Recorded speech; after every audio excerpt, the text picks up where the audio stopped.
फुटम्यानले मेरो फ्यामिलीको फोटो हालिसकेको छ। तपाईहरुले देखिसक्नु भएको छ र तपाईहरु खुसी हुनुहुन्छ। तपाईहरुले बधाई दिँदै हुनुहुन्छ हैन, गुड जब भनिरहनु भएको छ। पहिलो कुरा त तपाईहरुलाई पनि बधाई छ र फुटम्यान यो मानसिक गुमाएका मान्छेलाई पनि बधाई छ।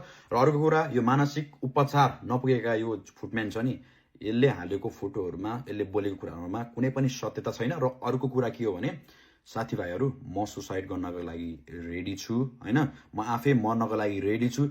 यदि मैले चाहिँ यो मान्छेलाई चाहिँ है कानुनी रूपमा लिगल्ली यसलाई चाहिँ मैले पनिशमेन्ट यसलाई अथवा उपचार गर्न सकिन भने हैन, म सिधा भन्छु टिकटकमै आएर, टिकटक लाइभमै आएर म सुसाइड गर्दिने वाला छु के। टु बी अनेस्ट भनेको, मैले गर्न सकिन भने।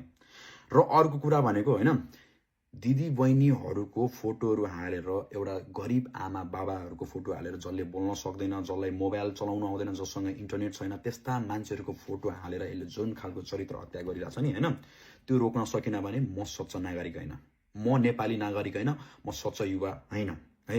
मैले भन्छु, यो मान्छेलाई कानुनी उपचार गर्न सकिन भने हैन, म पर्सनली जान चाहन्न कि मार्नुपर्छ, कुट्नुपर्छ भनेर, खुट्टा भाँच्नुपर्छ तिर म जान चाहन्न हैन। तर यो मान्छेलाई त्यो कानुनी कारबाहीमा ल्याउन सकिन भने र यसले स्टिल स्टप गरेन, के भन्छ, स्टप गराउनको लागि हैन सकिन भने, मैले भने नि यो भिडियो राख्नुहोस्, तपाईहरुले कसले राख्ने हो, त्यो सकिन भने मैले भने, मैले जुन बोलेको छु त्यो कुरा मैले पूरा गरेर देखाउँछु, यदि मैले सकिन भने हैन। र अर्को कुरा भनेको फुटम्यान हैन, यो कुरा याद गर हैन, यो कुरा याद गर, त्यो समय आउनेछ, ढिलो चाँडो आउला हैन। अब कसरी तिमी प्रिपेयर भएर बस हैन, के एक्सन लिने हो लियो हैन, म पनि हेर्दै जान्छु हैन, म पनि हेर्दै जान्छु।